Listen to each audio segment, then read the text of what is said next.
2 Timóteo 4,7 diz: combati o bom combate, acabei a carreira e guardou o quê? O que Paulo guardou? Eu quero falar sobre a fé de Paulo. A fé de Paulo, aqui numa introdução, ela é uma fé otimista, empreendedora, ativa e criativa. Por causa desse estilo da sua fé, Paulo vai viver em 4 atitudes a sua vida, que a sua fé vai levar. Você sabe o que a gente pensa? Que a nossa fé só nos leva para o transcendental. Eu vou te mostrar que não. Eu vou mostrar para você que a fé atua em qualquer área. Olha que coisa interessante, não custa nada dizer aqui. O Ocidente, a cultura ocidental, ela é baseada no empreendedorismo. Isso vem do cristianismo. O oriental é na filosofia de vida. O que está acontecendo hoje? Estão tentando fazer uma mudança de paradigma, de modelo. O oriental está pegando o empreendedorismo do Ocidente, é só ver os tigres asiáticos, não precisa falar mais nada. E o Ocidente, ele quer fazer uma mudança do modelo cristão judaico, mudando esse paradigma, para um modelo que só vai levar a catástrofe e ao caos, o modelo ateísta humanista. O Ocidente, ele tem a marca do cristianismo na sua cultura. E eu quero mostrar para você onde é que a fé de Paulo leva ele, essa fé otimista, essa fé empreendedora, essa fé ativa, essa fé criativa. Leva a 4 atitudes, ok?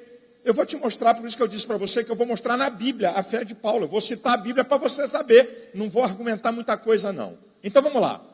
A fé de Paulo leva ele à atitude do eu posso. Eu posso. O que é que eu posso? Eu escolhi 5 coisas para dizer para você. O que a fé de Paulo movimentava ele no eu posso?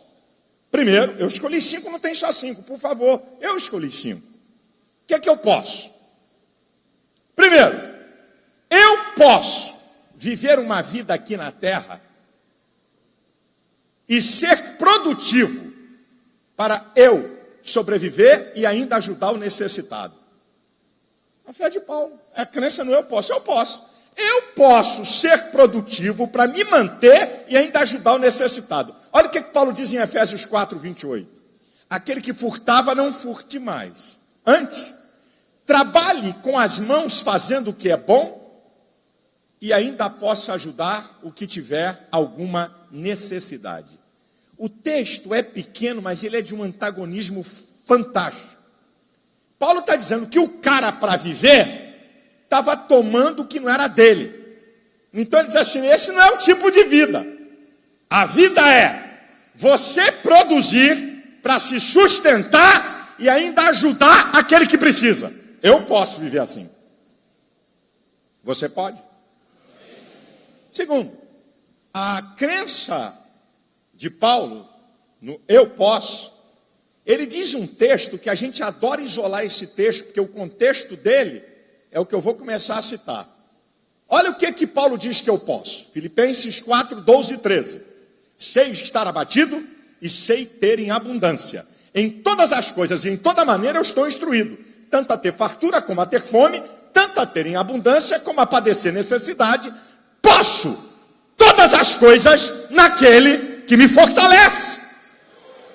Nós só usamos o 13. O 13 é contexto do 12. O que Paulo está dizendo?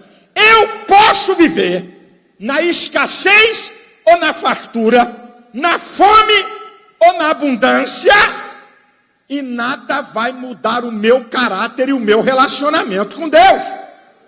Se eu tiver abundância, eu não vou ficar de nariz empinado. E se eu tiver na fome, eu não vou ficar desolado. Eu posso viver em qualquer circunstância da vida que nada vai abalar a minha fé, o meu caráter e o meu relacionamento com Deus. eu posso. Isso é a fé de Paulo. A crença no eu posso. Terceiro, o que é que Paulo pode?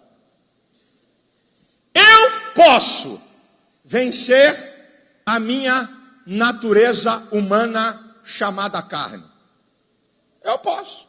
Olha o que é que Paulo vai dizer. Em Romanos capítulo 8, a partir do versículo 12. De maneira, irmãos, que nós não vivemos para sermos devedores à carne. Porque se viverdes segundo a carne, morrereis. Mas se pelo Espírito mortificardes as obras do corpo, vivereis. Espírito aí está em letra minúscula. Está falando do espírito do homem. O que é o espírito do homem? A palavra homem, espírito da terra. Para você entender numa linguagem bem rasa e chula, o espírito do homem é um pedaço de Deus em nós. O espírito do homem é uma essência de Deus no homem. Tanto é que quando o homem morre, diz lá em Eclesiastes, que o corpo volta à terra e o espírito volta a Deus. Isso é o controle dele, retorna para ele. Ele está falando da parte imaterial. Aí Paulo vai dizer uma coisa que vai ajudar o que está nesse texto, para você entender que eu e você podemos vencer, eu posso vencer os desejos da minha natureza. Aí Paulo vai dizer em Colossenses 3:5, mortificai os membros que estão sobre a terra, isto é, fazei morrer. Mortificai. Fazei morrer os membros que estão sobre a terra. O que eles são? O apetite desordenado, a vil cobiça, a avareza, que é a idolatria. Olha só o que Paulo está falando.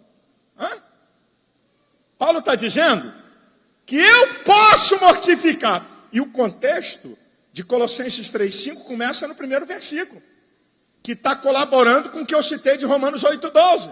Se já ressuscitastes com Cristo, buscai as coisas que são de cima, onde Cristo está sentado à destra de Deus. Pensai nas coisas que são de cima e não nas que são da terra, porque já estáis mortos e a vossa vida escondida em Cristo com Deus. E quando Cristo, que é a vossa vida, se manifestar, então vivereis com Ele em glória. Mortificai. Nós fazemos orações erradas. Sai, desejo do capeta. É eu e você que podemos fazer morrer. Nós só podemos fazer morrer. Eu posso vencer os desejos da minha natureza se eu priorizar o mundo de Deus na minha vida. Eu posso. É o que Paulo ensina. Qual é a crença do eu posso? Terceiro não. Quarto, eu posso seguir para o alvo e nada vai travar ou impedir a minha trajetória. É Filipenses 3, 13 e 14. Uma coisa fácil é que, esquecendo-me das coisas que para trás ficam e avançando para as que estão diante de mim, prossigo para o alvo pelo prêmio da soberana vocação de Deus em Cristo Jesus nosso Senhor. Agora olha o texto, o que está lá no original. E avançando para as que estão diante de mim. A ideia de Paulo é de um corredor. Sabe o que ele está falando? Um violento esforço para frente. Eu posso. Ele não diz, uma coisa eu faço, ele é que faz. Ele diz, e uma coisa eu faço e o Espírito Santo, aleluia, me ajuda. Não, uma coisa eu faço e é que eu me esqueço do que fica para trás e eu faço um violento esforço para frente até chegar ao alvo. Nada pode impedir a sua trajetória.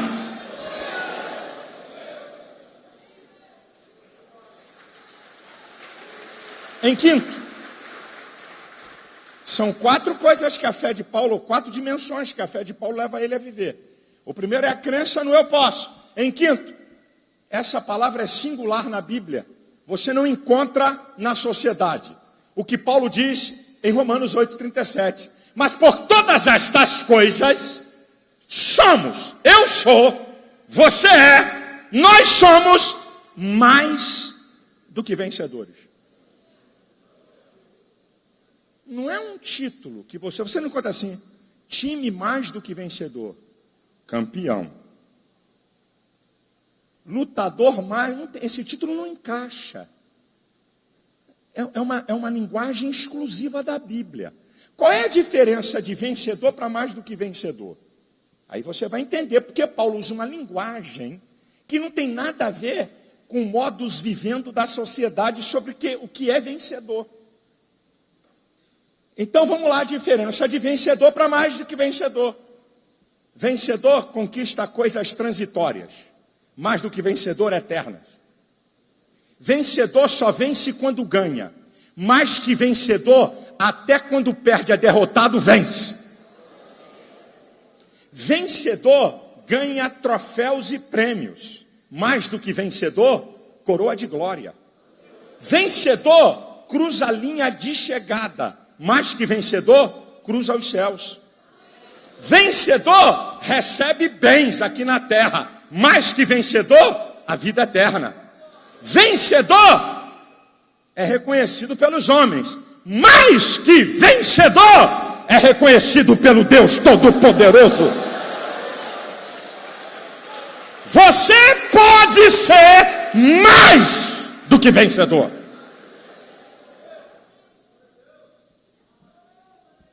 A segunda dimensão da fé de Paulo, a primeira é essa, a crença no eu posso. A segunda é, a chapa aqui costuma esquentar um pouquinho. A segunda dimensão da fé de Paulo é possível. É possível. Eu vou citar 2 textos e vou conjecturar com você tudo em Paulo. O que é possível? 1 Tessalonicenses, capítulo 2, versículo 9. Bem vos lembrais do nosso trabalho e fadiga, que trabalhamos noite e dia para não sermos pesados a ninguém e ainda anunciamos o Evangelho de Cristo. 2 Tessalonicenses 3,8 vai falar quase igual a mesma coisa. Nem de graça comemos pão de homem algum, mas com trabalho e fadiga, trabalhando noite e dia para não ser pesado a ninguém.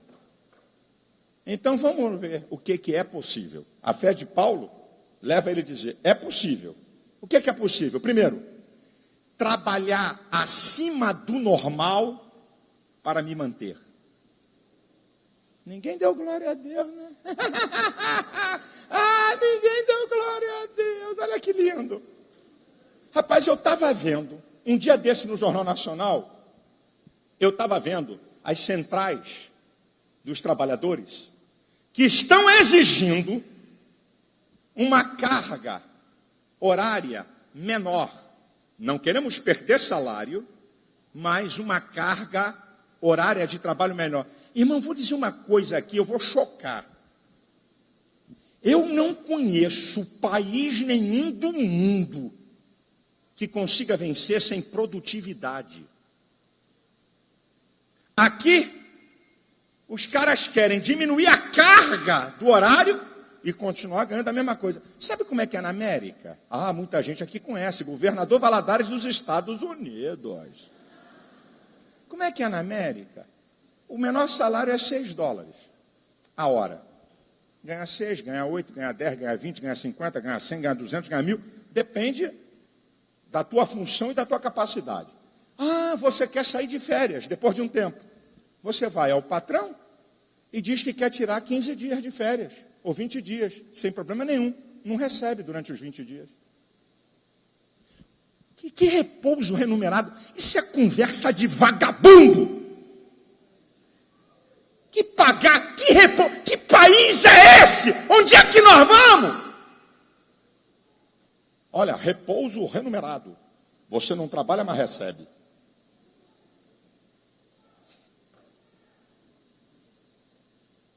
Olha o que Paulo está dizendo.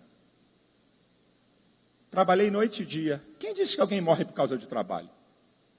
É possível trabalhar acima do normal para sustentar a sua família, para prover para a tua casa. Se 8 horas não está dando, trabalha 10.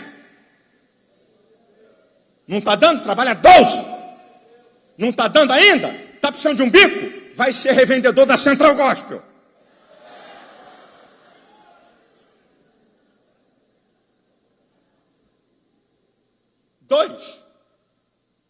Olha a crença de Paulo.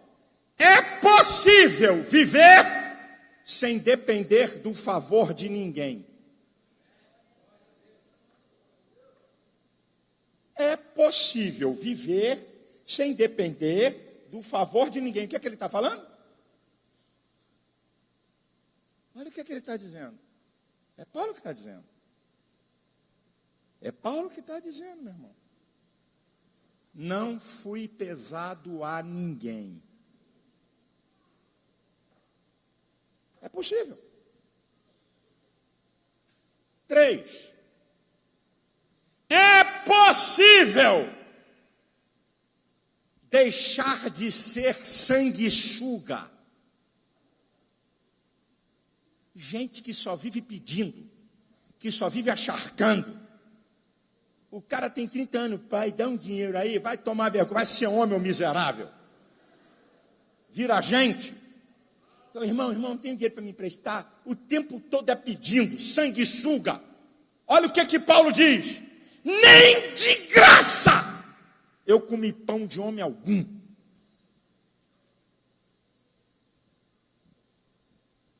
É possível. É possível você viver a vida sem ser um pedinte. 4. É possível trabalhar muito e ainda fazer a obra de Deus. Bem vos lembrais do nosso trabalho e fadiga. Trabalhamos noite e dia para não ser pesado a ninguém e ainda anunciamos o Evangelho de Deus. Aí o camarada começa com microempresa.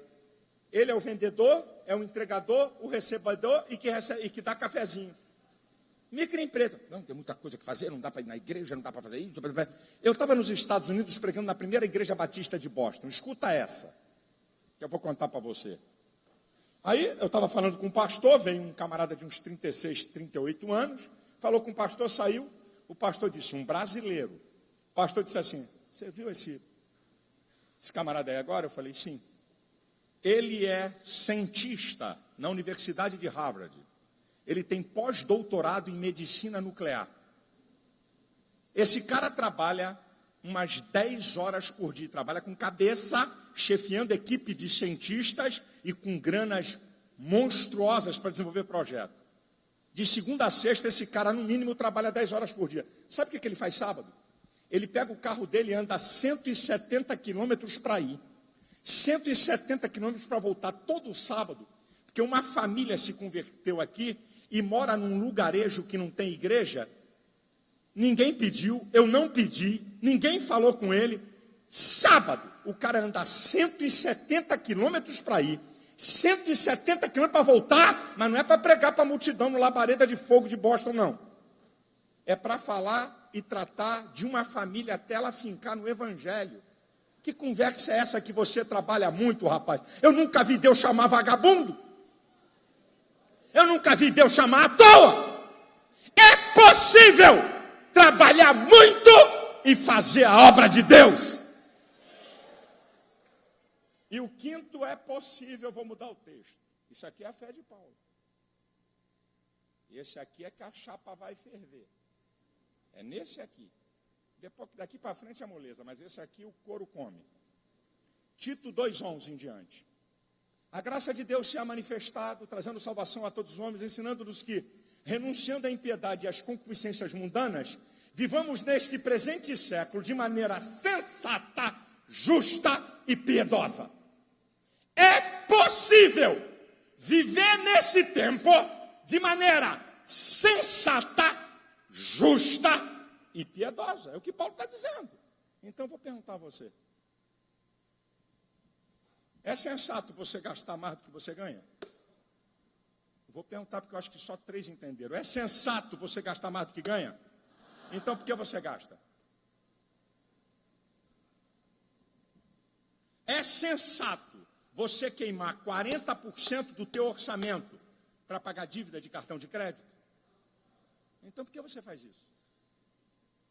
Agora eu vou apertar numa nova área.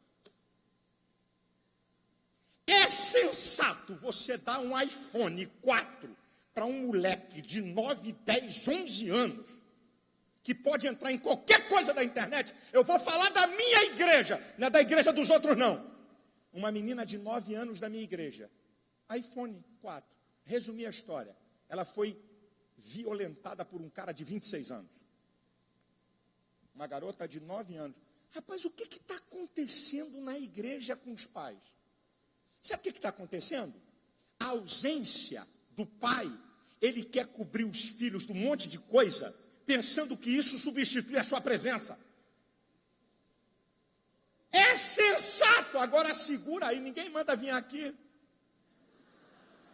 Tu não foi obrigado, tu ainda pagou para estar aqui?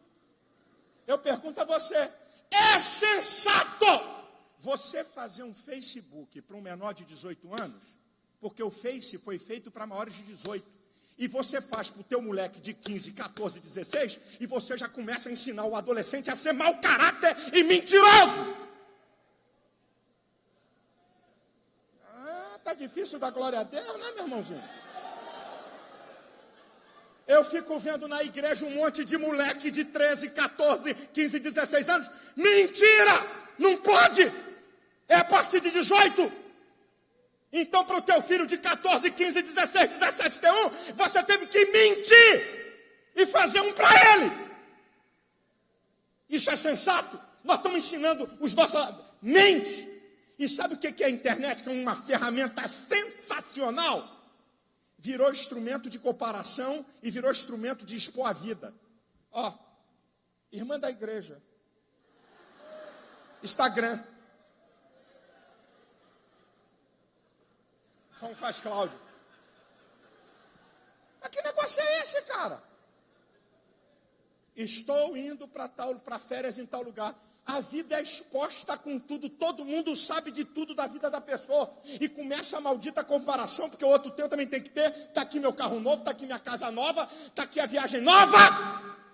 E uma cambada de fúteis falando da vida dos outros, comendo pela mão dos outros. Isso é sensato!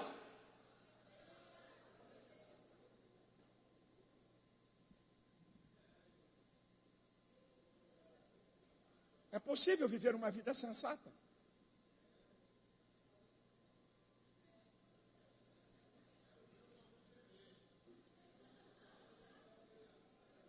Rapaz, eu ando indignado com esses troços. Meu irmão, dá um telefonezinho para o teu filho que ele só pode telefonar. Só. O cara dá um aparelho, o moleque entra na internet. Rapaz, vocês não têm ideia. Vocês não têm ideia do que está acontecendo. O que estão fazendo? Você sabe o que está acontecendo? As crianças e os adolescentes estão pulando de fase.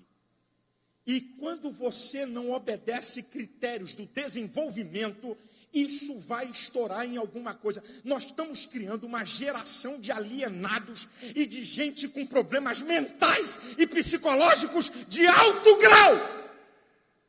É o que nós estamos fazendo. Para poder alisar o ego. Para poder fazer a comparação, porque o filho do outro tem, o filho da minha irmã tem, o filho da minha cunhada tem, então o meu vai ter que ter. Isso é sensato? Uma vida sensata, uma vida justa. É sensato você ter um empregado e o cara trabalha 10, 12 horas por dia e você não paga hora extra? Isso é justo?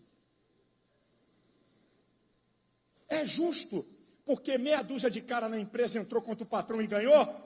E também é justo você entrar, só porque outros entraram e ganharam, você também vai entrar? Sem ter nenhuma razão, porque conseguiram arrumar uma brecha? Depois vem fazer campanha na igreja. Os dois lados.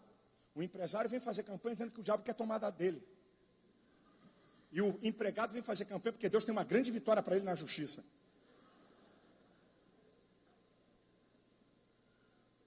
Uma vida sensata, justa e piedosa. Meu irmão, eu nunca vi tanta falta de compaixão. O evangelho não é egocêntrico, é cristocêntrico. É possível você viver uma vida piedosa. Eu não estou falando do cara que apareceu na tua frente, tu não sabe quem é. Eu estou falando de gente que você convive na tua igreja, que sabe que é uma pessoa trabalhadora, que sabe que é uma pessoa honesta. Aconteceu um acidente na vida dele e você finge que não está vendo.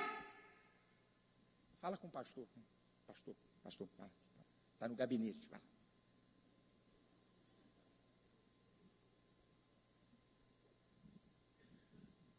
Primeiro, eu posso. É possível. Terceiro, a fé de Paulo leva ele Vou tentar. Tentar o quê? Outra vez. Eu vou tentar outra vez. Não deu certo? Deu errado? Rapaz, eu nunca vi tanta superstição no meio do povo de Deus. Se o cara escorregar numa calçada e cair e quebrar a perna, não, está amarrado, eu nunca mais. Sangue de Jesus tem poder. Essa calçada é do demônio. Você quer ver Paulo? Em Atos capítulo 14 e 19, ele é apedrejado na cidade de Listra e arrastado para fora, dado como morto.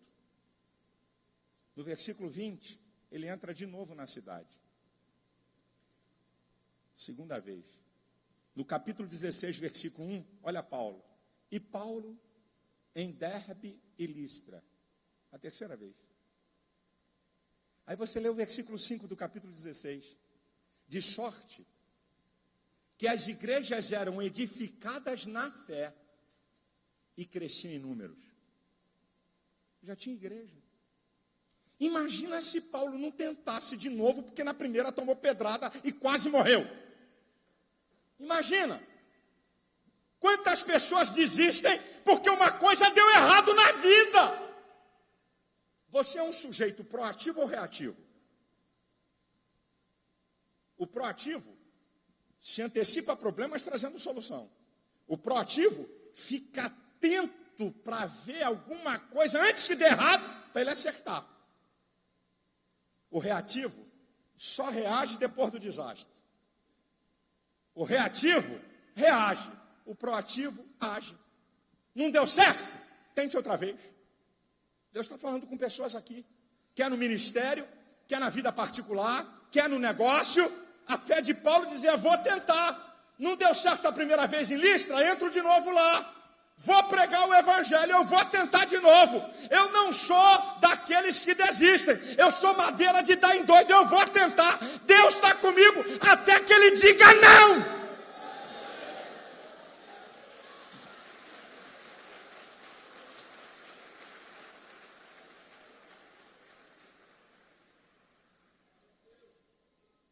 Vocês já me viram pregar. Eu tentei fazer 6 negócios e quebrei. Abri um negócio, quebrei. Abri o segundo, quebrei também. E para não modificar, o terceiro, quebrei.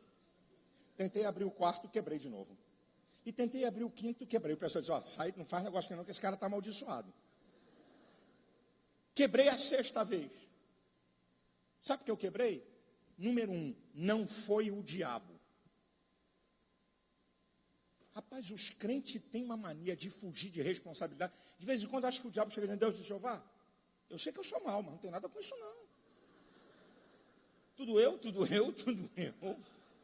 Sabe o que eu quebrei 6 vezes? Falta de habilidade, falta de conhecimento, falta de experiência, agir por emoção, não ouvir conselhos. Por isso que eu quebrei.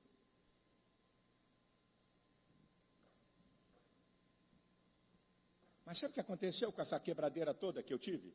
Quebrei 1, quebrei 2, quebrei 3, quebrei 4, quebrei 5, quebrei 6. Isso me ensinou tanta coisa para hoje eu ter a 2ª editora gospel do país, com mais de 300 funcionários. E daqui a pouquinho eu vou passar e você é a primeira. Já.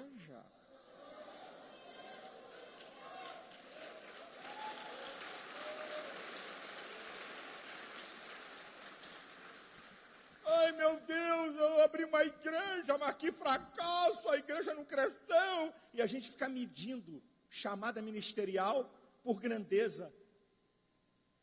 Nós ficamos medindo nosso sucesso, se a coisa é grande ou tem aplauso. Não! Deu errado, quebrou a cara. Veja onde você errou, corrige suas estratégias e tente outra vez. Você quer ver a fé de Paulo? Vou tentar. O que é que eu vou tentar? Vou tentar ganhar alma para Jesus.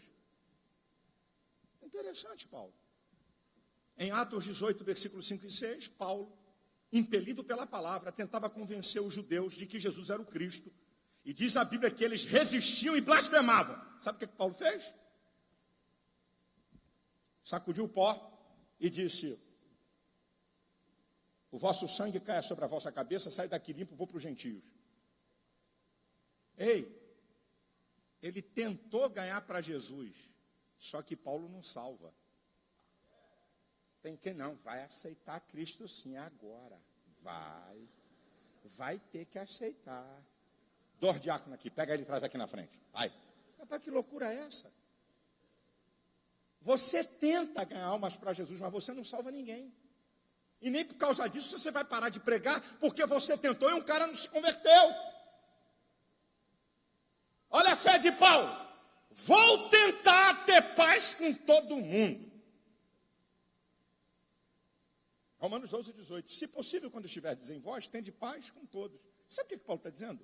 Se depender de mim, eu tenho paz com todo mundo. Mas muitas vezes, se o cara vem te dar um tapa, o máximo, ou melhor, o mínimo que você tem que fazer é se defender. Correto? Segura aí. É o mínimo. Mas foi o cara que tentou te dar o tapa. Você, no mínimo, tem que defender. Então, nem toda paz é possível porque tem alguém que quer guerra com você.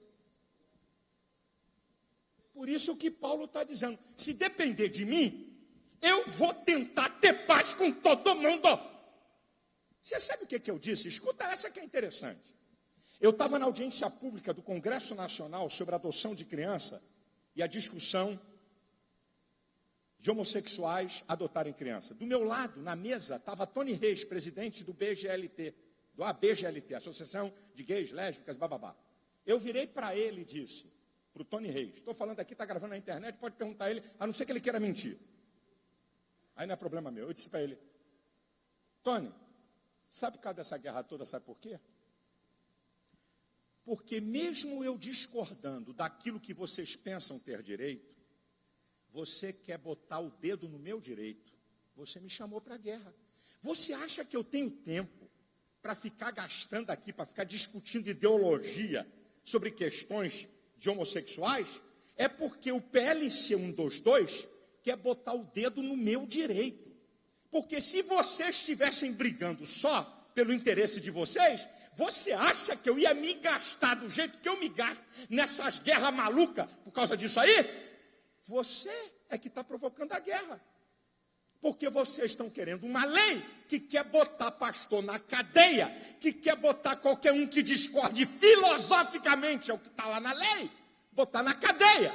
Vocês criticam quem vocês querem, xingam quem vocês querem, mas se alguém disser que não concorda com a prática de vocês, é homofóbico.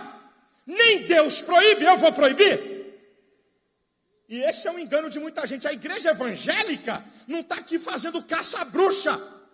Nós temos uma convicção. Faça, seja o que você quiser ser. Eu vou continuar pregando o evangelho. Eu não vou lá para guerrear contigo. Eu não vou lá para nada disso. Mas muitas vezes não é você. É o outro que quer a guerra. E na guerra, no mínimo, você tem que se defender. Ou se defender para não perder seus direitos. Então, Paulo, por isso que Paulo usa essa palavra, a dúvida. Se possível, quando estiverdes em vós, tende paz com todo mundo. Isso é, se depender de você, nunca vai se levantar guerra nenhuma. Então eu digo para você, por que tu fica arrumando picuinha na igreja? Por que tu arruma confusão de trabalho? Por que tu é promotor de briga no meio da família? Vai tomar vergonha na cara e vai se converter?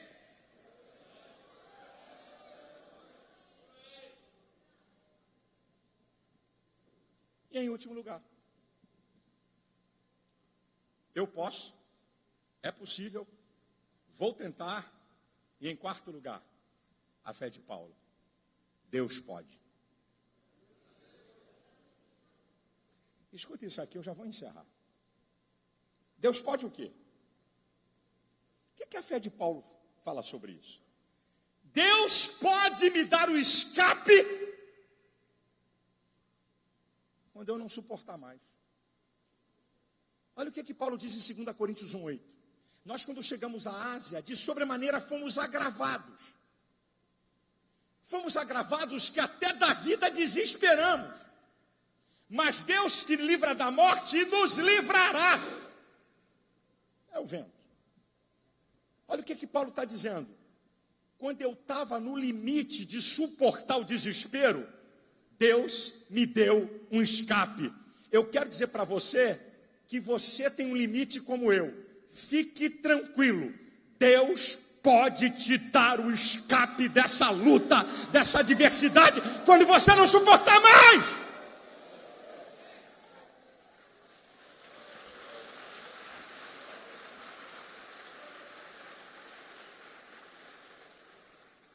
Agora escute o que eu vou te falar.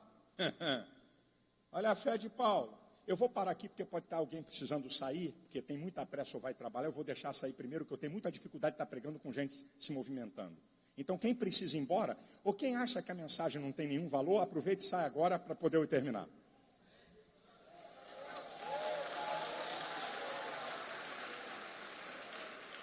Você sabe o que eu acho um absurdo? Sabe o que é? O cara vai 22 horas assistir o jogo de futebol, os pernas de pau perdem o jogo, e o cara sai do estádio meia-noite para ir poder para o trabalho diante. Eu estou pregando aqui, nada que é meu, eu estou pregando a palavra, estou gostando muito do que ele está falando, não estou gostando do que ele está falando.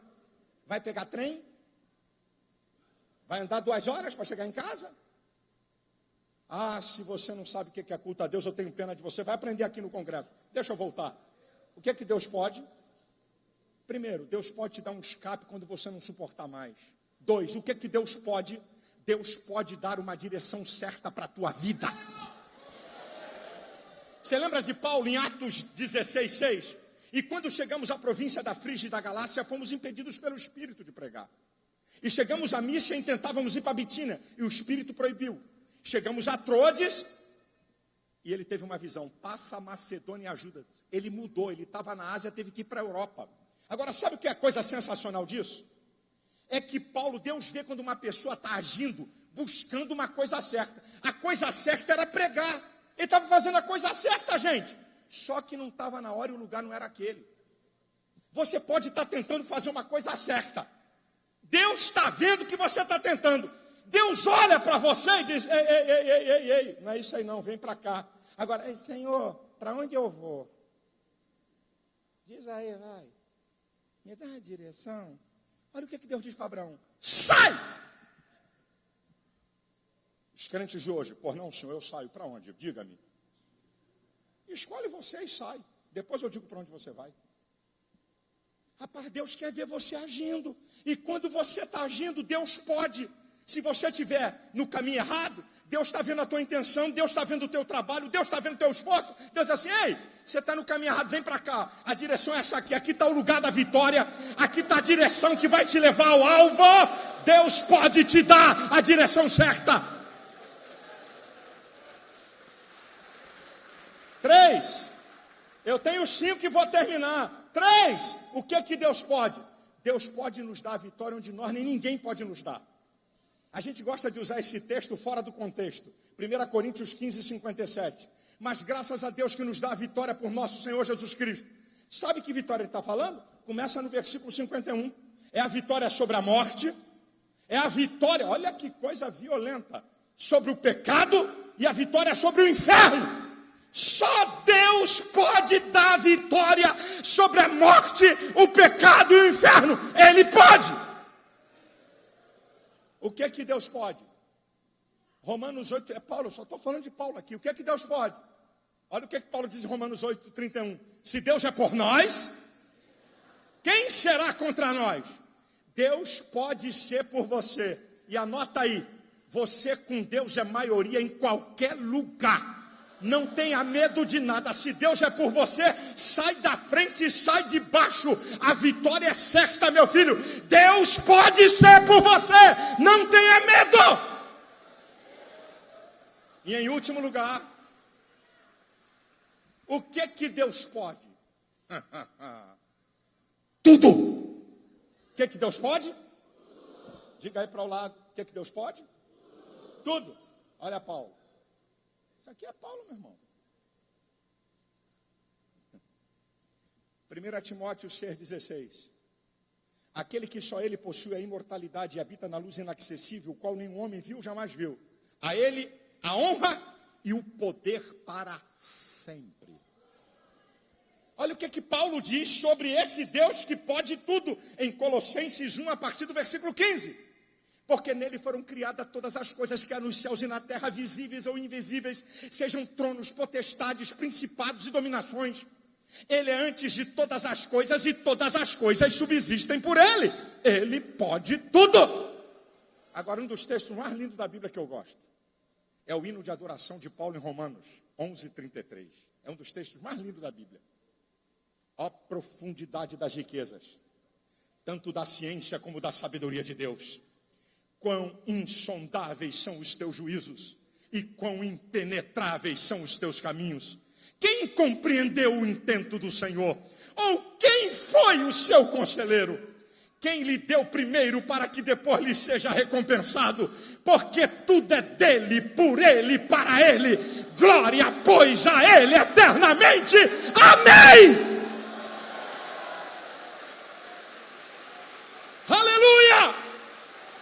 O que é que Deus pode? O que é que Deus pode?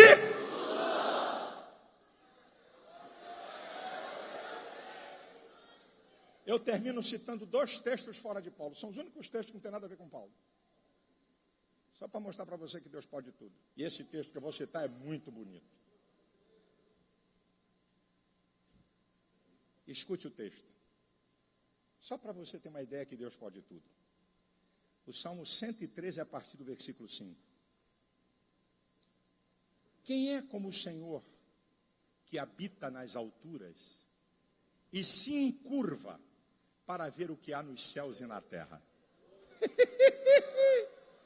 Você quer ver os céus? Deus quer ver os céus.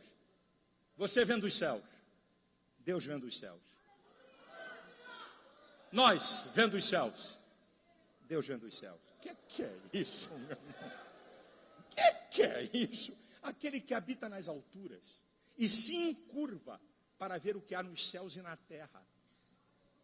O espaço é infinito. Para a ciência, na teoria. Para Deus, não.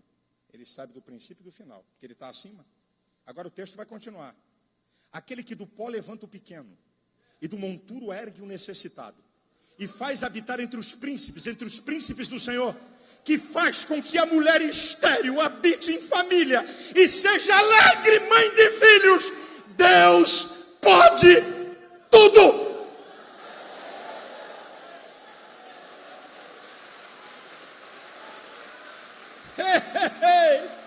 Ele está acima, ele está acima, ele está acima de tudo. A ele a glória. Você já deu um glória a Deus hoje? Você já adorou a ele hoje? Ele pode tudo.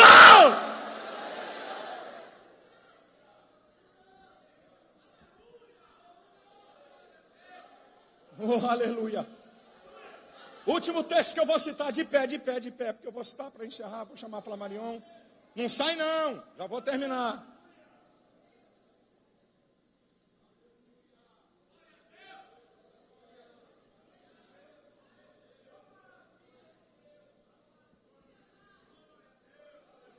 Eu não sei qual é teu problema. Eu não sei como você chegou aqui. Eu não sei qual é a tua aflição. Não sei se teu problema é impossível. Eu sei que Deus pode tudo. E eu termino citando esse salmo nessa versão que eu vou citar, que é da corrigida. Salmo 68, versículo 4. Cantai a Deus. Cantai louvores ao seu nome. Louvai aquele que vai sobre os céus, pois o seu nome é Já. Exultai diante dele com louvores. Ei, você está aqui? Já! O milagre pode acontecer lá na tua cidade. Você está aqui? Já! A sentença de vitória é dada lá em outro país. Você está aqui? Já! Deus pode curar o teu filho, a tua mulher, onde está lá no hospital. O nome dele é Já. Oh, aleluia! Abra a tua boca e adore aquele que é Já.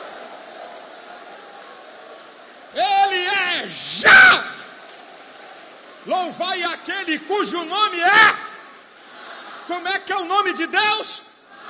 Como é que ele se chama? O que que ele faz? Em que tempo? Já. Quando é que ele faz? Precisa de quê? Já! É o Deus que é Já.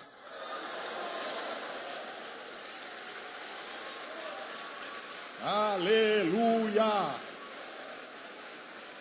Creia, meu irmão. Você precisa crer que você pode. Você precisa crer que é possível. Você precisa crer. Vou tentar mais uma vez. Vou tentar. E você precisa crer que Ele pode todas as coisas. Aleluia! Nós estamos aqui para exaltar o seu nome. Ele pode tudo, Ele pode tudo. Oh, aleluia! Meu irmão, quem cria estabelece a norma. Ele tem controle da causa e do efeito. De vez em quando o homem tem controle da causa e não tem controle do efeito. Quer ver? Bomba atômica. Controla a causa, mas não controla o efeito. Pragas, parasitas, bactérias, vírus. Controla o efeito, mas não controla a causa. Tem aqui uma vacina contra essa bactéria. Tem aqui uma vacina contra esse vírus. Mas como é que chegou? Controla. Deus é o único que controla a causa e efeito. Por isso que Jesus disse para o mar: sossega.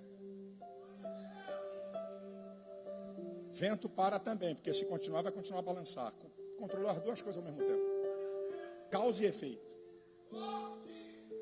Ele é que fez o vento e ele que fez o mar.